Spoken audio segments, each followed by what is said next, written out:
gift bags for those who succeed at the local history quiz, and a bunch of other things where you'll learn a lot more and have some hands-on. Okay, in mid-September, you may notice that we have a big question mark. That's because we are in discussion now with a best-selling author who's written a book on spy women, one of whom lived in South Arlington. So we're trying to figure out that whole thing, and we hope to be able to bring that to you in mid-September. I'll let you read the rest, but I wanted to highlight some of the things that are going on in the next few weeks. Now, what I really want to do is I really want to introduce you to our speaker tonight. So Jessica Kaplan is a retired archivist, and she has been a freelance historical researcher for more than 20 years. Hold on one second. Got it. Okay, so freelance historical researcher for more than 20 years. She has researched and written about other little-known Arlington historical topics for the Arlington Historical Magazine, including The Bottom, an African-American Enclave Rediscovered, and I Was a Union Man, James and Lewis Marcy's Civil War Experience. A member of the AHS Board of Directors, she is now also the editor of the Arlington Historical Magazine. Don't be surprised that her magazine is for sale over there, including the issue that her article is published in. So if you want more, and there's much more, please feel free. Now, members, you already have a copy of this. So if you are not a member and you would like to be a member, let's talk. Okay. I think one of the major things that Jessica has done so well and that Arlington Historical Society continues to strive to do is to tell the stories of those before us who can't speak now. So Jessica, please.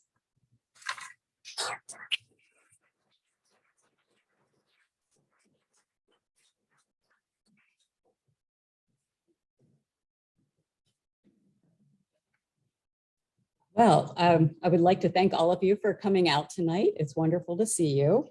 And I would like to invite the Arlington Historical Society for inviting me to speak about Jewish Arlington.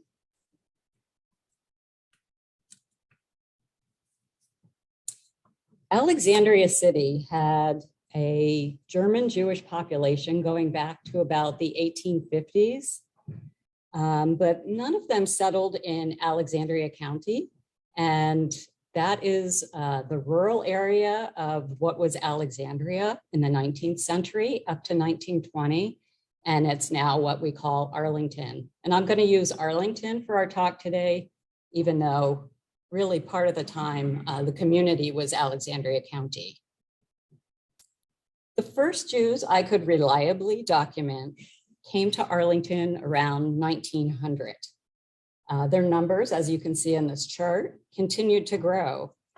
And I stopped by 1930 because there were so many people in the census that I couldn't start pulling out immigrants and what language they spoke and Jewish last names to try and tease out who was possibly Jewish and who wasn't. And I made the decision that I was going to stick to a more narrative article rather than trying to get more statistical. Well, who were the Jews that settled in Arlington? What you see up here is a family. They are the Iskow family, and they were from Mohilev, Belarus.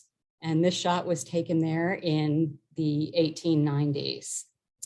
Like the Iskows, most of the Jews who settled in Arlington were from Eastern Europe and from Russia, not from Germany.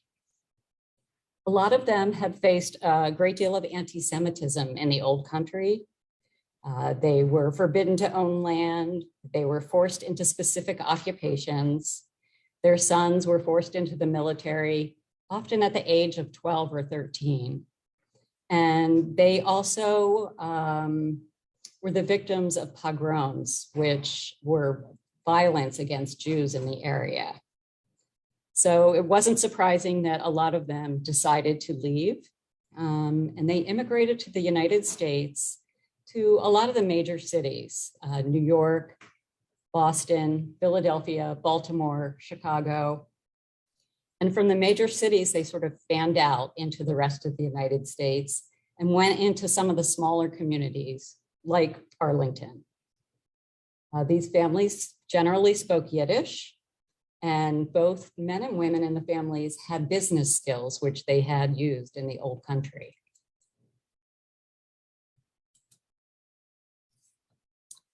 Around 1900, a few Jewish immigrants started opening shops in Arlington. And one of these was a man named Joseph Bloom, and he was a tailor. He was a Romanian Jew. And when he came to Arlington, he boarded with a household of other tailors. He eventually got a job as the post tailor at Fort Myer. And when he got that position, he then brought his family down. They lived in Philadelphia at the time, and settled them in Arlington. And you can see here some county homes. Mr. Joseph Bloom has just completed a house on Columbia Pike. So he was doing well. He could build his own home. Menachem and Esther Scher, they came to the US from Austria-Hungary. And they were pretty typical of early Jewish families in Arlington. Their son lived in Washington, and he helped them buy a store in Arlington. And I don't know if any of you have seen pictures of this store before, but a family called CF, the Berner family, had owned this store till about 1907, 1910. And it was on Columbia Pike. And that building is now, it's sitting where the Arlington Cinema and Draft House is today, which is kind of cool. They had no electricity when they moved there, no running water, and Columbia Pike was unpaved. The store was considered, I consider the store a mom and pop establishment. It was a single room shop, and the family lived above and behind the store, which was common in those establishments. It was independently owned and operated by the family. And the startup costs were really low, and usually family and friends would help with startup costs. The family sold general merchandise, and that included groceries, meats, dry goods, notions, clothing, and animal feed. It was a hard life. The family worked literally 24/7. The kids worked before school, delivering groceries and stocking the shelves. After school, they worked doing probably the same chores. And their only day off was usually Sunday morning. And that's because that's when church was. And most Arlingtonians were in church because they weren't Jewish, they were Christian. The labor of the entire Scher family was needed to pull off this hard work and to make ends meet. They had 5 children, and Esther maintained the house as well as helping run the store. And these are 2 of their kids. Over here, Joe and Jaime. Max and Fanny Hyman moved to Arlington around 1910, and they were another pretty typical Arlington Jewish family. They rented a store, and it was in the Queen City area of East Arlington. And as some of you may know, that was a predominantly African-American community. And this this was a way that Jews often got started in business by going into Black neighborhoods. The startup costs were extremely low, and other whites shunned these areas. They built good relations in the neighborhoods, and I think one of the reasons was that the Jewish shopkeepers would extend credit to the families, and it was something that was really needed in the African-American communities. They did have good relations, but I will say that it was just a business relationship. I think the Jewish families, being in the South especially, were worried about white retribution if they decided to somehow cross that color line. This building on the right, does anyone know what building that is? Green Valley Pharmacy. It's a really well-known historical building in Arlington. In 1941, Queen City was demolished to make way for the Pentagon. And Joe and William Hyman, sons of Max Hyman, built the Green Valley Pharmacy building and opened a grocery there. And it was another African-American neighborhood that they were working in. So I think it was a very comfortable fit for them. They eventually sold the building to Doc Muse, who then opened up the Green Valley Pharmacy.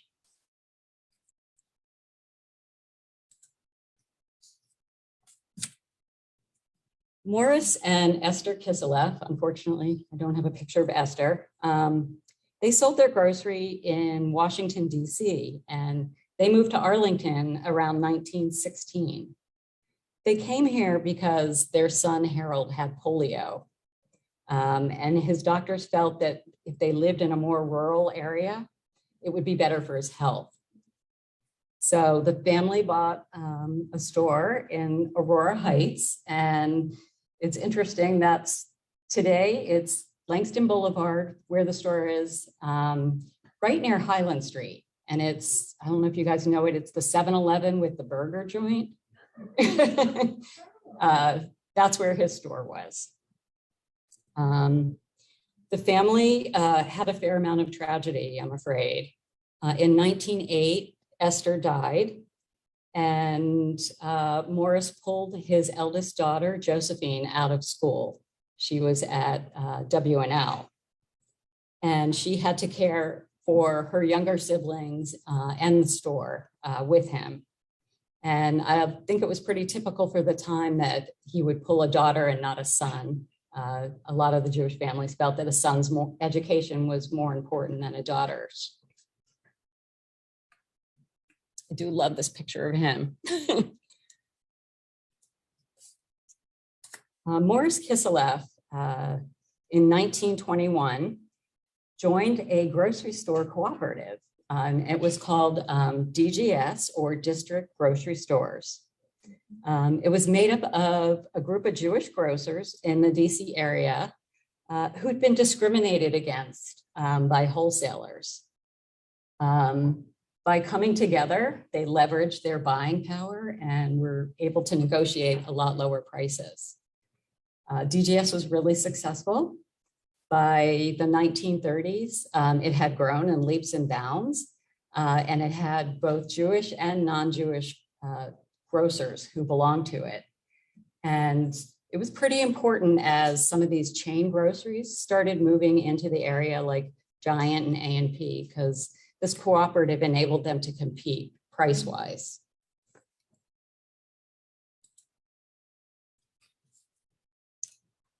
Lottie and Aaron Iskow were from Mohilev, Belarus, and they opened a grocery in Rosslyn. I emailed with their grandson, which was fun. He was on Ancestry and I found him. And he told me that the family chose to come to Arlington because of its affordability. But he did say, more importantly, the family was extremely religious. They were quite Orthodox. And they picked Rosslyn because it was in walking distance to Kesher, Israel, which is an Orthodox synagogue in Georgetown. So very important where they actually located themselves.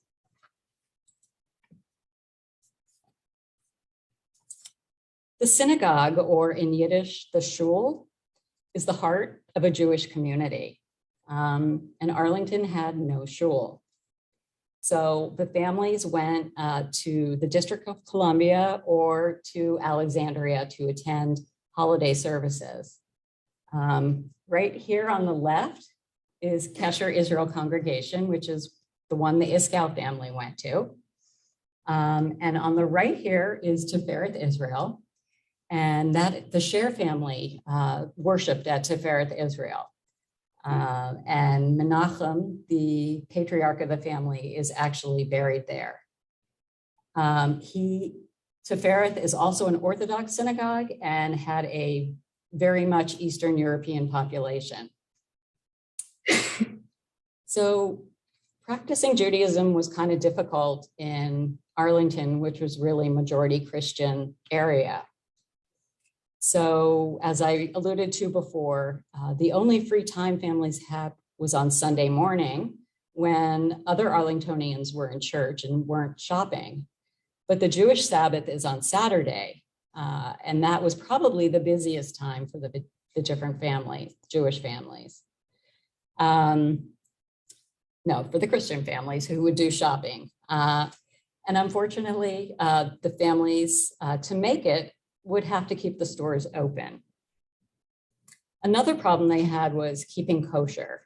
And I think everybody probably knows what kosher is, but it was impossible to buy kosher meat in Arlington. You'd have to go to the District of Columbia, and that was difficult, and people didn't have freezers to keep the meat.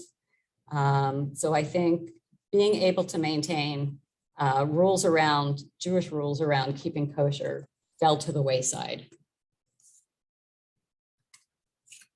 Also, I don't think that some of these early families were really too sad about that. As Bill Ahrens, in this quote that's up there, wrote in his Southern history called Shalom Y'all, the counter life was really more important than the afterlife.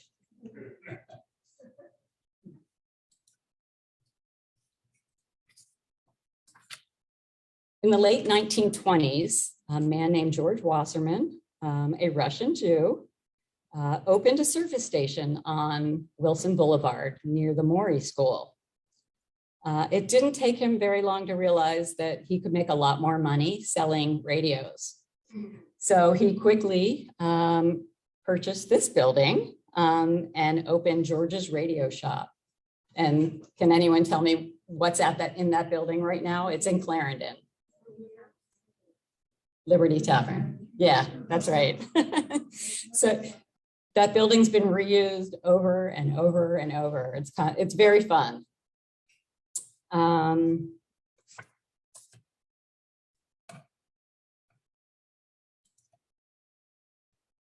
George's brother was Al Wasserman, and he married a woman named Bertha Rubin, and they bought the service station from George.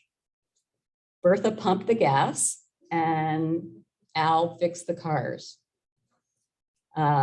Soon enough, they were selling Hupmobiles, they were selling Chryslers, and they were selling Plymouths. And by the late 1930s, they had overgrown the space they were in and decided to build Al's Motors that you see right here. And that's on Wilson Boulevard near Quincy. And it's a Gold's Gym right now. I don't know if y'all recognize that building. Bertha was always in the business with Al, and he passed away before her, and she continued in the business. This is a super fun photo.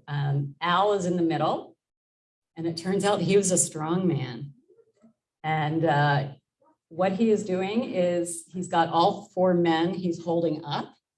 And I got this from a newspaper article that the Wasserman family gave me. And the article says he walked around the room several times holding these four men.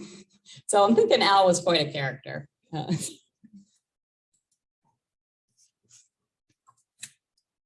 Albert and Catherine Cohen opened a grocery in the Buckingham area of Arlington in 1923.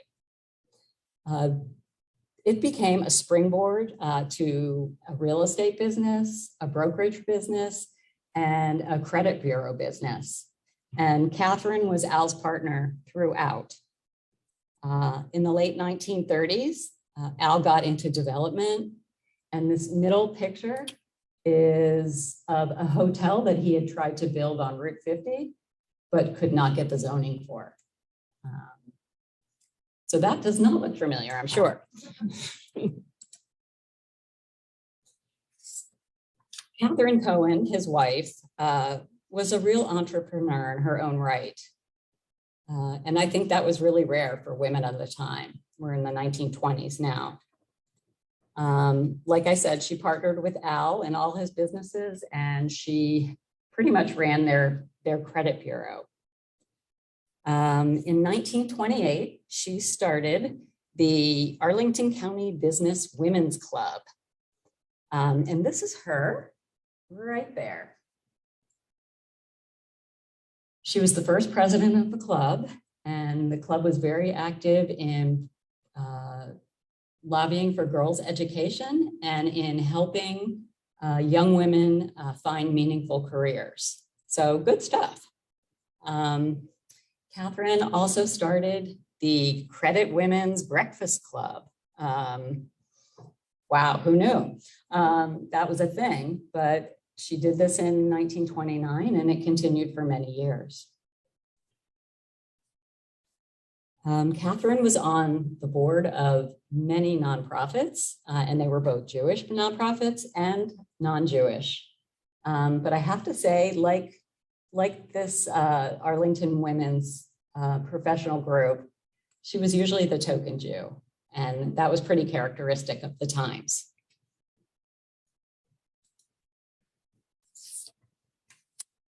So not all Jewish businesses were successful. Quite a few were not.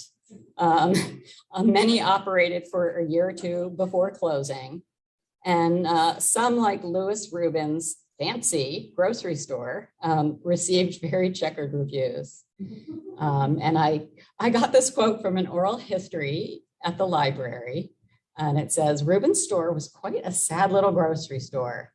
My mother would go in, and if the cat was on the meat block, come home." Ah. Oh, all sorts of health code violations come to mind, yes. Jews in the early part of the 20th century faced a fair amount of discrimination in American life. They were not able to join a lot of social clubs, country clubs. They couldn't go to leisure resorts. Some hotels wouldn't accept them. And a lot of neighborhoods had housing covenants that kept them from living there. But there was one Arlington family that, when faced with discrimination, decided to face it head on. And that was the Bloom family. And I did tell you about Joseph Bloom, the tailor, before, who worked at Fort Myer. His son, Frank, had gone to high school in Washington. And when he graduated, he went into the Army. In 1911, he took the preliminary exam to become an officer, and he failed. The commander of Fort Myer, Joseph Gerard, explained why he failed. "Though upright, honest, and probably deserving, the applicant is the son of Mr. Joseph Bloom of Jewish persuasion, who is now and has been a tailor at this post. I would not desire him in my command as an officer, as a social and personal associate. I have found few communities where Jews are received as desirable social associates."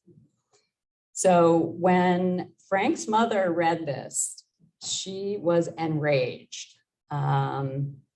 And I get the feeling she was a woman that you didn't want to tangle with. She took the issue to B'nai B'rith, which was sort of a human rights organization, to one of the officers. His name was Simon Wolf, and he was pretty well known in Washington. Well, Simon Wolf somehow took the issue to President Taft. I don't know, they knew each other or he just knew enough people to get Taft's ear. And when Taft heard about this, he strongly denounced it as un-American and contrary to the ideals and principles of the US Army and our nation. And soon after, Frank Bloom was able to take the officer's exam. This story I find very powerful because Frank served in World War I and then became a civil servant for the government. And he again served in World War II, despite all this. And his brother Rudolph became a doctor and he fought in World War I and World War II as well.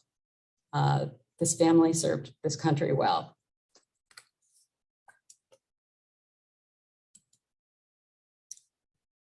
Well, the bitterness of the Bloom incident caused the family to move back to Philadelphia, where they had originated in America. And they sold their house. And this is the house, it's on 2nd and Wayne, near Fort Myer. But of course, it wouldn't have had all these additions on it. And the Finkelsteins opened a grocery. But in 1913, their world was rocked when Fagel Finkelstein, who was David's first wife, whom he had abandoned, walked into the store and said to David, "Do you remember me?" And he said to her, "No, I have no idea who you are," despite their 3 kids together.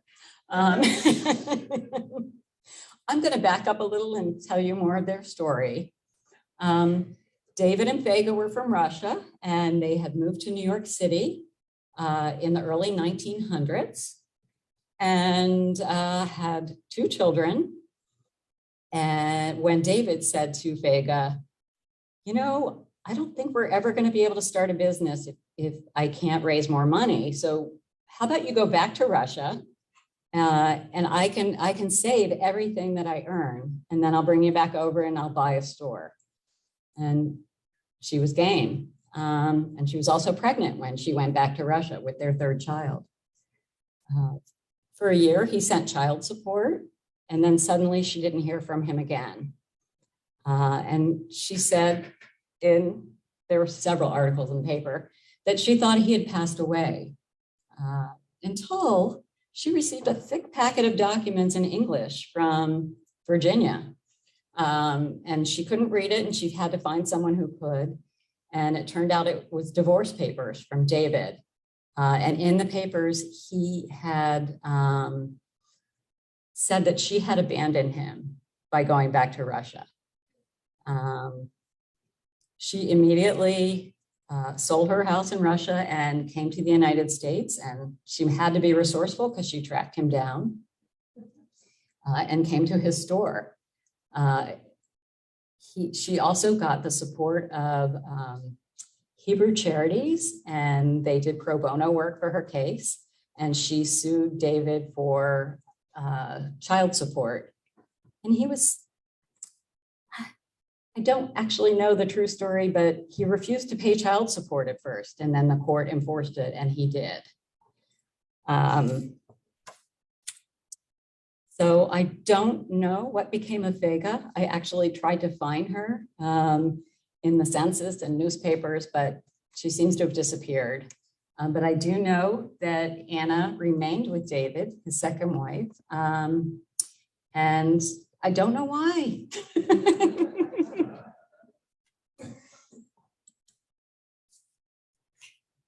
It was not boring in early Arlington, clearly. Between the world wars, Arlington's 2nd generation of Jewish residents came of age. And these men and women had a real leg up from their parents.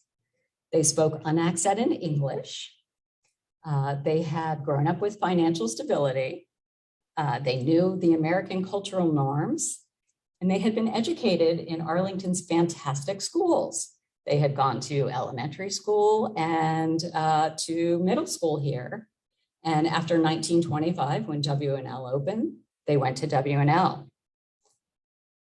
These men and women had a great desire to Americanize, but they did hit a brick wall when they tried to enter higher education and the workforce. There were a lot of quotas in American schools at that time for Jews, especially if you wanted to be a doctor. And in the work world, if you wanted to go into law or banking or insurance and you were Jewish, it was extremely difficult. Banks also didn't want to provide Jews startup money for businesses. So ever resourceful to overcome these hurdles, the Jewish community started the Hebrew Free Loan Association that provided either low cost or low interest loans. And a lot of these men and women started their own businesses. And right here, you see Dependable Cleaners. That was started by Charlie Scher, and his parents had the general merchandise store on Columbia Pike. And then Herman Iskal opened up a grocery.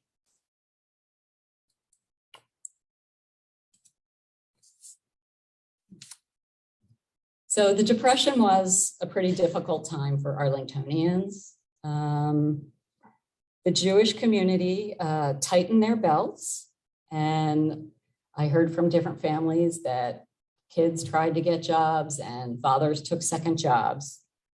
And at the Scher store, I know they started bartering instead of using cash. But there was a silver lining, and that was the New Deal. FDR, when he started the New Deal, wanted to hire the best and brightest to staff the agencies he created. And for the very first time, he allowed the government to hire Jews at high-level, meaningful positions. This really was a boon for the Jewish community, and there was an influx of Jewish New Dealers who came to the Washington metropolitan area.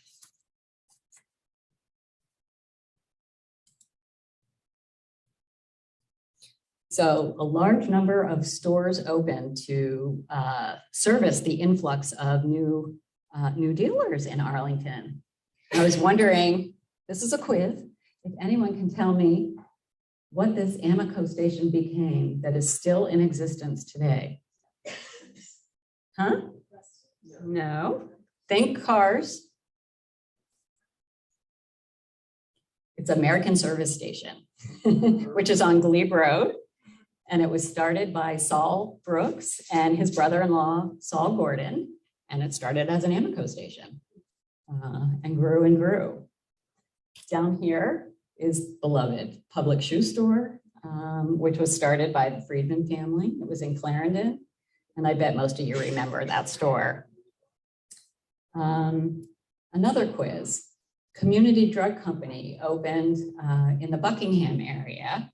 And it was started by Milton Ellsberg and Robert Gerber. And it actually morphed into a very big chain store. Can anyone tell me what that was? Drug Fair and now CVS. You got it. Excellent. Oh, it was Drug Fair. It became Drug Fair. And now CVS, which I didn't realize. No, it was Drug Fair. Over here is National Pawnbrokers, and it was started by a man named Louis Shellick, and I'm very dear friends with his granddaughter, and she used to take me there as a kid. So when I saw that this opened in 1938 and started in Rosslyn, and of course it's by Spout Run now, it was kind of exciting. Down here, I have an ad for the Tayshoff hardware store. They were in Crystal City, and then Arlington Hardware, which was on Columbia Pike and was owned by the Eisen family. And up here is the shop of Saul Cohen, which was on Columbia Pike.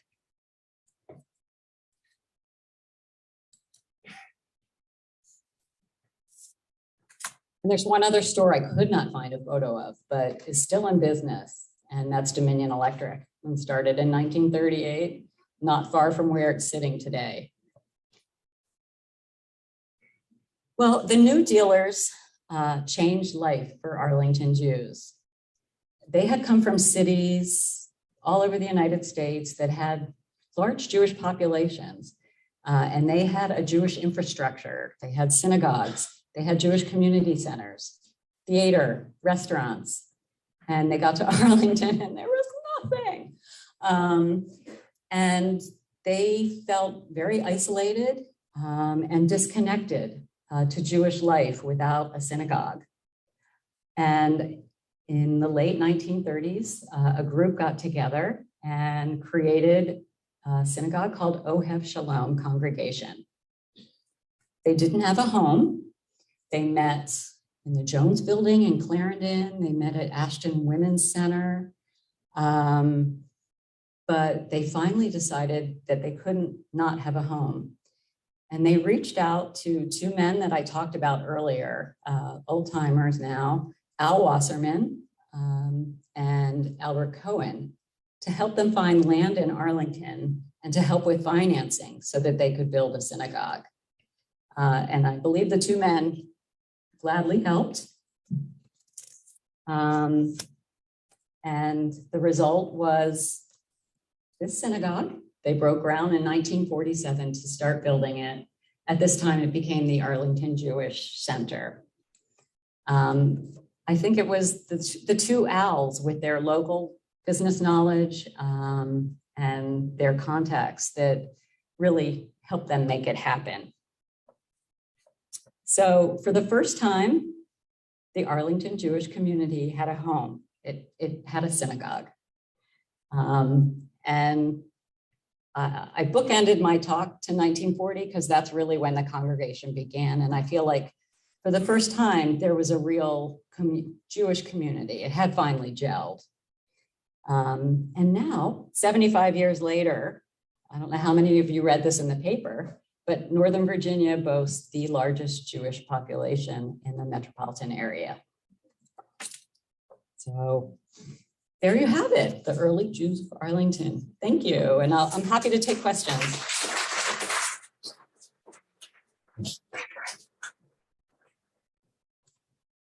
Yeah.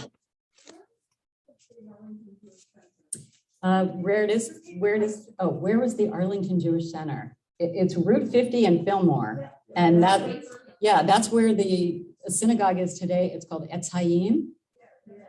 And a shout out to Etz Hayim. They helped me with some of my research and I got this photograph from them. They were lovely. Yeah. Yeah, you said that the initial pattern was Eastern Europe and Russia. When did that change or did it change substantially? When did the immigration pattern change? It started changing in the 1920s. After World War I, there was a pretty big anti-immigrant movement. I had a slide and I took it out. But the KKK was very active and they were against basically Jews from Eastern Europe and immigrants from Southern Europe and Asian immigrants. And in 1924, there was the Johnson-Reed Act, and that actually halted, not completely, but basically halted immigration to the US. Jessica? Yeah. Jessica, when somebody asks from the audience, can you repeat their question so we can hear it online? Yeah, I'll try and remember. Thank you. Yes. Were there any Sephardic immigrants from North Africa or Turkey or Spain? Not in this early period. Oh, I'm so sorry. A man asked if there were any Sephardic Jews that came in from North Africa or the Balkans or Turkey. And the answer is early on, no. But one of the early founders of Ohev Shalom was a man named Abraham Beta. And that just sounds North African to me. I don't know if it is. They're Syrian. So a little bit later. So I have a question from the Zoom. Okay. Somebody says, did you do any research into Sephardic, Mizrahim, and or Black Jews in Arlington? There was or is no mention of any of these groups. Correct, because during that period, I couldn't find any. This was pretty early on for the Jewish community here. Remember, we had like 20 families in 1920, so it's not even a lot of people we're talking about. So the follow-up question then from this group is, what is the Jewish population in Arlington today approximately? I don't know, to put it bluntly, yes. Can I take an audience question now? Mm-hmm. Okay, And then yeah, come back to me. okay. You mentioned earlier in your presentation about Bethel Hebrew Congregation in Alexandria. I was wondering if you could say anything more about the relationship, and since it was the only synagogue in Northern Virginia, to what extent it tried to help Jews in Arlington, or anything more you could add on that would be appreciated. Yeah, Bethel, a gentleman wanted to know about Bethel Hebrew Congregation in Alexandria and if they tried to help in any way in Arlington and what the relationship was. Bethel was started by German Jews and had a long history that predated the Civil War. And when the Russian Jews started coming into this area, there was kind of a clash between the Germans and the Russian Jews. And I think that the German Jews they had been established. They had been in America for decades and had businesses, and they were a little bit ashamed of their Russian brethren who were right off the boat, basically. So there was some helping, HIAS existed at that time. I don't think Bethel did much, to be honest. There was an influx of Russian Jews who actually did go to Alexandria City, but I didn't look into them.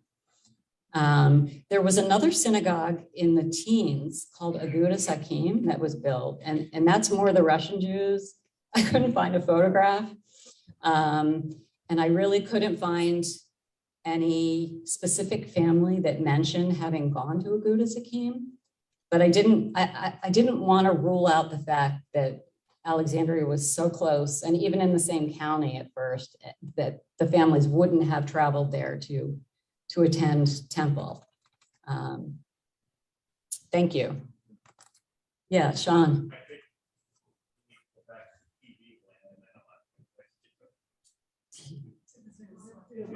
Oh, okay, Zoom. Is there a Zoom question?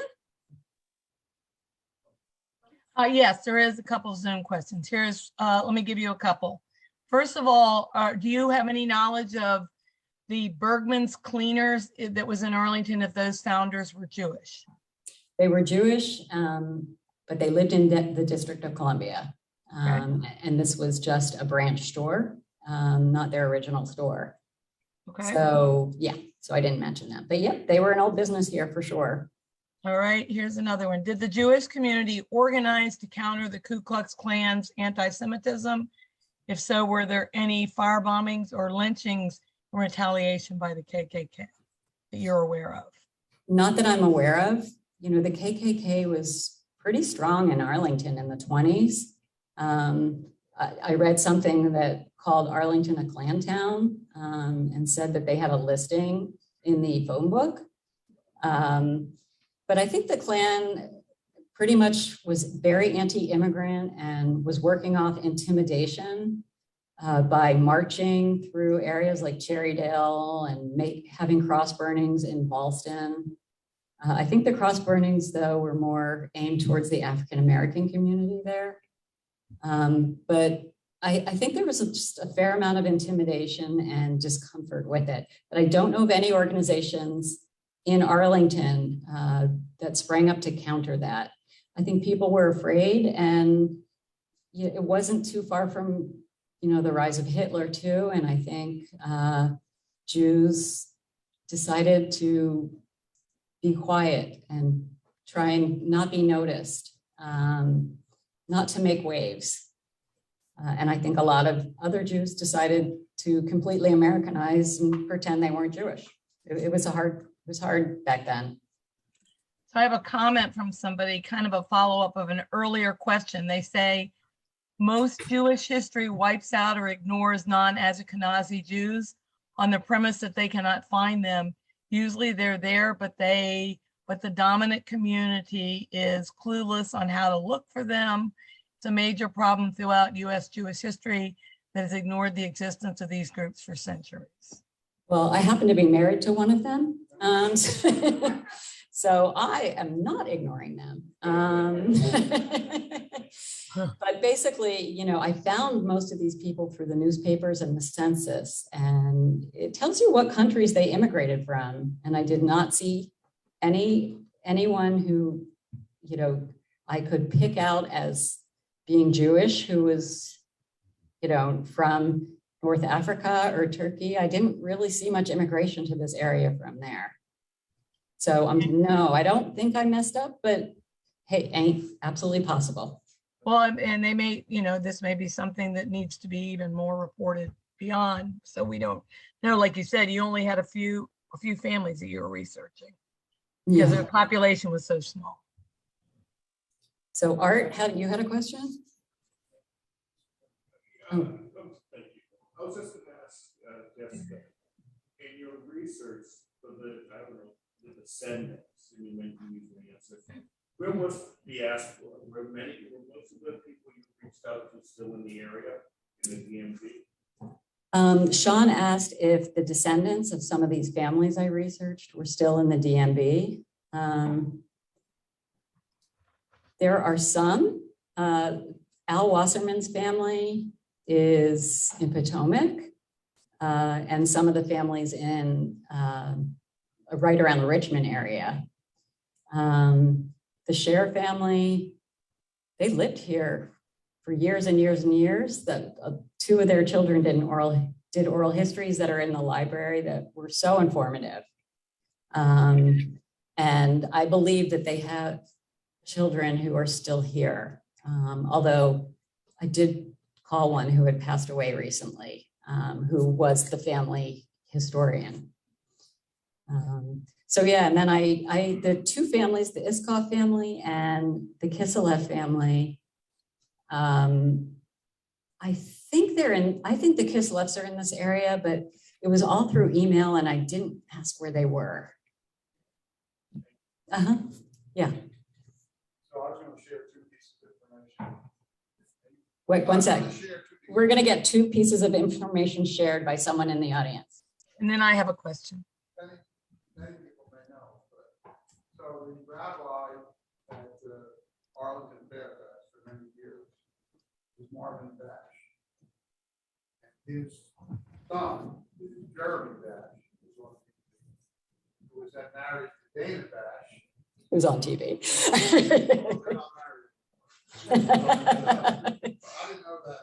I mean, Rabbi Bash was quite a force in the 60s, 70s, 80s, but I did put it together that was his focus. The other thing is the people who now run American Service Center, Mark said, is family to the people who started the American Service Center. And Mark's father, Morty, still lives. He did a couple of years ago. He lives in Potomac. He's a wonderful storyteller. And he tells a story about how it became a Mercedes dealership. Because it was a Studebaker dealership. And he was married to his wife was the daughter of the Gordons of Metal. And at some point, Mercedes came to talk to them about the Mercedes deal, and the father knew nothing about Mercedes, but Morty had served in Germany and ridden in Mercedes. He said, "Oh, you must do that." But and then also they were related to A. Poland. So it'd be worth getting in touch with Morty. He's here in the winter. I mean, he's here in the summer in Florida. He's a wonderful, wonderful storyteller. And tells a story about how he started being a salesman, the rolling forward, rolling around in the chair. All worth it. Okay, thank you. Okay, how are you gonna summarize that? I've Oh, got I need to summarize that? Okay, so a man in the crowd says that there was a rabbi at, yes, Arlington Jewish Center. His name was Marvin Bash, and his son, what's his son's name? Jeremy Bash, who's a journalist, and his wife, they're now divorced, was Dana Bash, who was on CNN, I think. Yeah. So just an interesting tidbit there.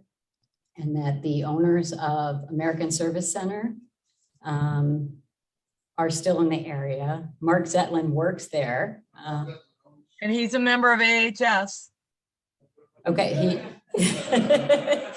he owns it. And I actually did write a little piece about Mark Zetlin in our newsletter once. But his father, Morty, according to the man in our crowd, Art, is a great storyteller and drove a Mercedes during World War II when he was in Germany, and just was blown away by that Mercedes. So they went from Studebakers to selling Mercedes.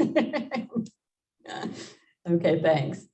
So here's one from, we're getting several questions. I'm going to try to see if I can get to, here's one. Was the redlining of Blacks and Jews contemporaneous?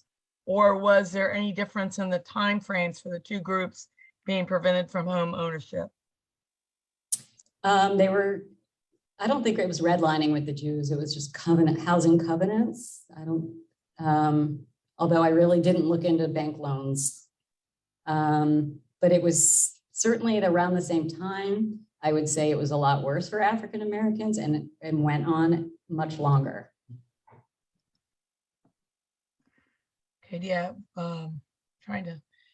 did President Taft abolish the Army's discrimination of Jews attaining officer rank by congressional law or by executive action? Wait, say it again, please. Sorry. When President Taft you had the case about the gentleman that wanted the officer's exam, and the question was, do you know if President Taft abolished the Army's discrimination of Jews attaining officer rank by a congressional law, by just a rebuke, or by executive action? Yeah, it was just a rebuke. Okay. I don't think anything was codified. And then we have another comment about the that some of the Jews came in earlier. I know you've focused on Arlington Jews, but let's see. I'm trying to find it. Sorry. That some of them actually came here and they're descendants from the Spanish Inquisition, and that they might not show up on immigration records. You know, I know that you were. Yeah, I think those are called conversos, and they, yeah, a lot of them didn't know they were Jewish, but they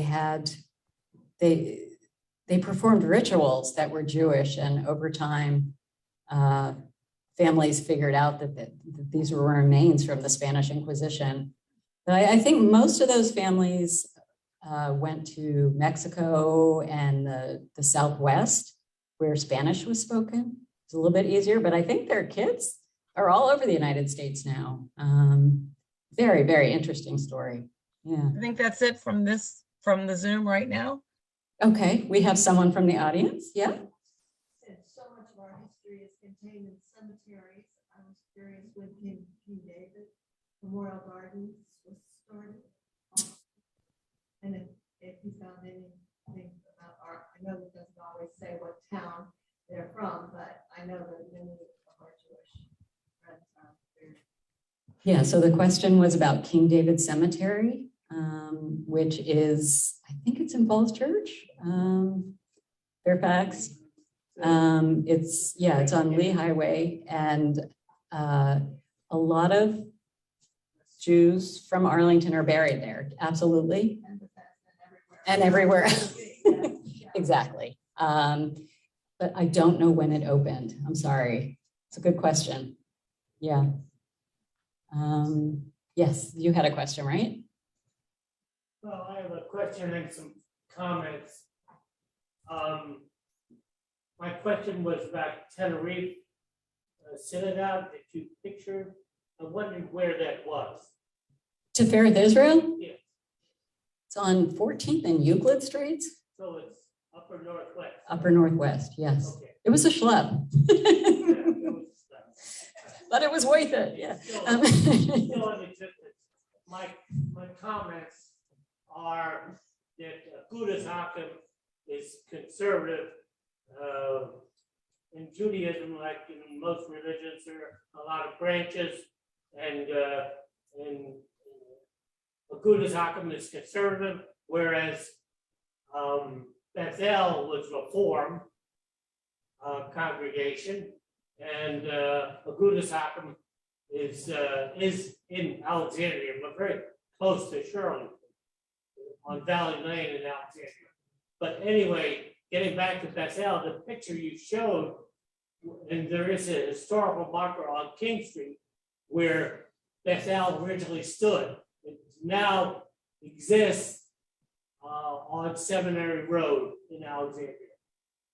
But also, the history of Bethel is that, and you mentioned this, there might have been a dispute between some people attending Bethel. They established in the 60s a congregation called Temple Rodolph Shalom, which is a Reformed congregation. And I belong there. It's although I was bar mitzvah at Arlington Fairfax Jewish Center Wonderful. on Route 50, right? And I remember the rabbi before Rabbi Bash. So, and I also, another comment is Flori Jagoda, very famous singer of Sephardic heritage, was a member of Arlington Fairfax, or now it's Haim, and she wrote a beautiful song, Hanukkah song for children, with counting the candles in Spanish. And she was just, she died a number of years ago. We're sorry to lose her. So I just learned a ton from a gentleman in the audience who talked about Bethel congregation in Alexandria and how close it is to Arlington. And there's a marker now, you said, on Seminary Road. No, the No. marker is on King Street. The marker's on King Street, And okay. the congregation is presently on Seminary. The congregation's on Seminary Road. But he also, I think the online audience will be interested, a woman named Flori Jagoda. And I think she's a Balkan Jew, is that correct? Yeah. She's from Sarajevo, belonged to the Arlington Jewish congregation. I knew that, but she's also from the later period. So I really didn't do much work on her, on her at all. But she was a Sephardic musician, extremely talented. And I think, did she live in Arlington as well, or? Might have been close to Fairfax. Close to Fairfax. Okay, she lived in Lake Barcroft. So definitely Sephardic peoples ended up settling here after that 1940 period. Of course, again, there's my husband. He settled here. Yeah, another question. Yeah, I guess I wanted to add a comment. I grew up in Alexandria and went to Bethel, and Rabbi Frank in the 1960s apparently was very involved in the civil rights movement, and Rodolph was a breakaway because some people were unhappy with that. Oh, okay. A gentleman just talked about something I forgot. The other man talked about it as well, that Rodolph Shalom was a breakaway congregation from Bethel. And it happened around the time of the civil rights movement. There was some disagreement. Yeah, he was active in the, I think, late 50s, 60s before the, Right. up to 69. Okay. The next rabbi. Okay. So, and I guess was Rabbi Berkowitz Was he at Bethel also, or? No, No, okay. he was, Rabbi Berkowitz was hired by the families who left Bethel, and he is really established TRS Temple Road of Shalom. Temple, okay. It's the biggest synagogue in maybe Virginia, certainly. Yeah, so Rodef Shalom, which is in Fairfax County, is the biggest synagogue in Northern Virginia now. It's a beautiful, beautiful building, yeah. So I'd like to thank Jessica Kaplan for her presentation today.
Thank you, everyone.